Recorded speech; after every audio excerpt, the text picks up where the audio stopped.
Lucy. Hello. Hello, nice to be with you. T100, Dubai T100, sorry, I should say. We're here in the heat, walking a little slower than we probably would be otherwise. How are you feeling? Yeah, not too bad. I mean, it's still great to be here. Sad not to be racing, but definitely still wanted to come and bring that positive energy and have my first shot at some commentary, which I'm sure will be fun alongside yourself. Yeah, I'm really looking forward to calling some shots with you. I'm typically really bad at calling crystal ball shots, so hopefully you can get it a little bit better. Let's go through your state of mind. I see you relaxed, you look like you've got a smile, spring back in your step. You were just telling me how you enjoyed being out, able to have a jog. What does it mean being able to move well when it's not for granted, when you're not taking things, it's another session that you have to tick off? Yeah, for sure. I think obviously with triathlon we spend a lot of the time on that knife edge between the highest level of performance, being healthy, and then not. So I've definitely been on that knife edge, and to actually be back healthy, just doing what I love and no pressure on it, I think you can't beat it. And there's some magic in swimming and biking, but I get the most boost from running. So when that's taken away, I really do suffer. So just to be out there, and I was actually suffering today because it's very hot here in Dubai if you're not here. So yeah, I enjoyed that suffer a little bit. It's nice to have that back and not take that for granted, appreciate what the body can do.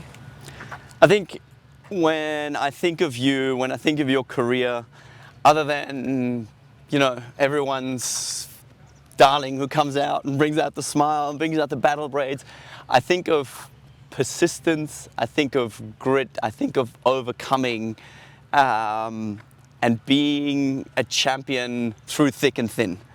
Has anything good ever just flowed, just come to you magically, easily?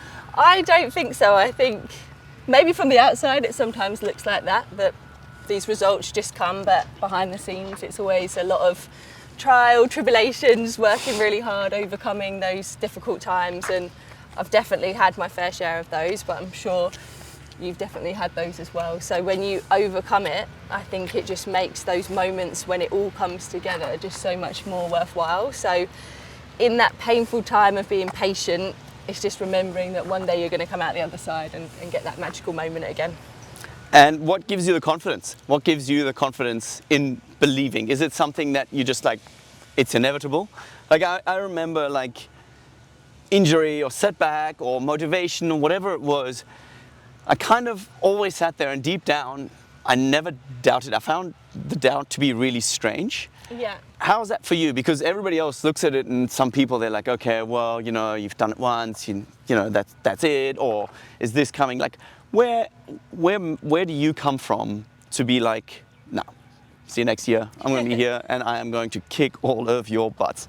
Yeah, I think it's a combination of stubbornness and knowing what I've been capable of, what I've seen in training and then not brought to the race course yet, and believing there's still more in the tank to give, and I'm definitely not done giving to this sport. So yeah, that knowing in my mind I'll never give up, no matter what, no matter how hard it gets, and that gives you confidence because you're like, well, okay, just throw another thing at me and I'll just take it and I'll go with it. So yeah, it's tough, and I think the more of those things that hit you in the face, the harder it becomes to be like, okay, I'm not going to give up on this. But yeah, I think I love the sport too much to give up even when another hurdle comes in front of me.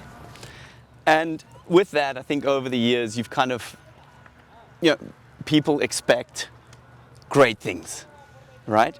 And it's kind of out there, the eyes are on you, everybody wants to see you do well, simply because I think you actually inspire a lot of people to get the best out of themselves, right? How do you find the concept of pressure? Does it apply to you? Do you thrive off it? Is it intimidating where you're like, I need a break? How do you deal with it? Yeah, I think in the beginning, obviously there's no pressure, but you have this built up frustration of wanting to prove yourself, prove what you're about, and you've got none of that eyes on you, but then I think then you kind of want it, and then as soon as you start getting the results, more people are watching what you're doing, more people are judging every little thing that you do, and I think you really do have to try and ignore that as much as possible and look internally of why did I want to do this in the beginning? And it's still the same intrinsic motivation of just wanting to see how far I can go, how far I can push myself, what can I achieve? And yeah, try and ignore that kind of loudness going on in the background. And I feel really fortunate that I have a huge amount that's positive and people following what I'm doing and being inspired by it, and trying to just remember that that's also going on and it's very positive and giving out that energy rather than any negativity. Yeah, it's strange, isn't it? Because the ratio would be what, 100, 200 to 1, Yeah. right? But we all have this negativity bias to focus on just one comment. It's like Exactly. Simon Whitfield used to say it's like 98% is for the right reasons, the positive things, and 2% is for the a-holes out there.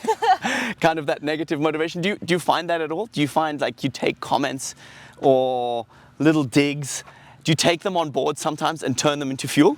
Yeah, definitely. Like, you can turn that into a positive. I think there's nothing more motivating than someone telling you can't do something or how badly you did something and wanting to then prove them wrong. So that is really good, but I think that energy has a very small window of time that it's valid and useful, whereas the positive energy will last much longer. Yeah, I love that. I really love that. Talking of hard things to do, you've come out and said you're celiac and you've discovered kind of having to deal with it. It's been a big topic throughout your season. How hard is it to bake a gluten-free cake? I personally have not successfly baked a gluten-free cake. Some of my friends have Point tried made. for me. They've done okay. And I've tried Friends some. take note, okay. They've done an okay job. They've done better than me. But yeah, I think you start to actually think things taste really nice. Then if I ask Reese to try it, he's like, no, it's not good. But as long as I think it tastes good, it's fine. Yeah, that kind of matters. But how's the journey been? I mean, it feels like it's another kind of spanner in the works. Personally, I chose to eat gluten-free without being celiac, so probably the considerations are quite different. Is it like you have to separate your kitchen kind of style, or is it like you make sure that it's, as good as possible? Yeah, we try and be as strict as possible. I've definitely had some cross-contamination issues where I've realised I've got glutenated. So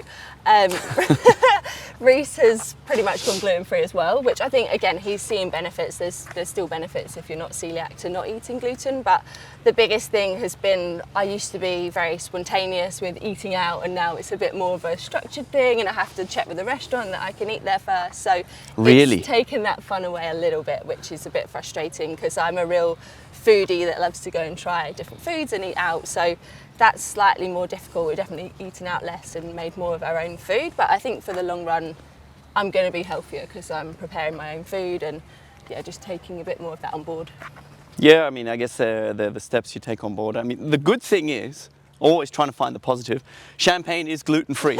And we are looking forward to you tasting more champagne on the podiums of this world. It's been such a pleasure having the chance to chat to you. I really hope the off-season goes well for you. Looking forward to seeing you at the kickoff of next year, hopefully. Fingers crossed, yes. Come on, be there.